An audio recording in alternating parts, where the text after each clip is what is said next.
ইউটিউবাররা আজকে সমাজটাকে নষ্ট করছে। তা সেই ইউটিউবারের নামটা কি বং মিডিয়া?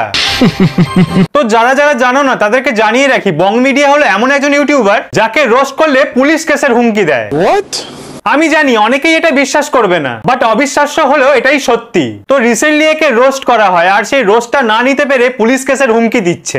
প্রশাসনের সঙ্গে কতটা ঘনিষ্ঠ সম্পর্ক সেটা তুমি আমাকে রেগুলার হয়তো দেখো না বলে জানো না। প্রশাসনের সাথে ঘনিষ্ঠ সম্পর্ক মানে এক দুটো পুলিশের সাথে সেলফি তুলে তুই কি ভেবে নিয়েছিস গোটা প্রশাসনকে কিনে নিয়েছিস? আব্বে ছামিয়া, নিজেকে অত বড় কিছু ভাবিস না, বুঝলি? তোর সাথে যদিও কোনো পুলিশের ঘনিষ্ঠ সম্পর্ক থাকে, তাও সেই পুলিশকে দিয়ে কোনো নির্দোষ ছেলেকে তুই অ্যারেস্ট করাতে পারিস না। তুই যে কাউকে পুলিশ কেসের হুমকি দিতে পারিস না। পুলিশ আমাদের সবার জন্য, যে অন্যায় করবে, যে অপরাধ করবে, পুলিশ শুধু তাকে অ্যারেস্ট করবে। তোর কথা শুনে যে কাউকে জেলে ভরে দিতে পারে না। কাজু এমন কোনো ক্রাইম করেনি যে তুই তাকে পুলিশ কেসের হুমকি দিবি। সোশ্যাল মিডিয়াতে ভিডিও আপলোড করছিস মানে যে কেউ সেটা নিয়ে যুক্তিসম্মতভাবে সমালোচনা করতে পারে।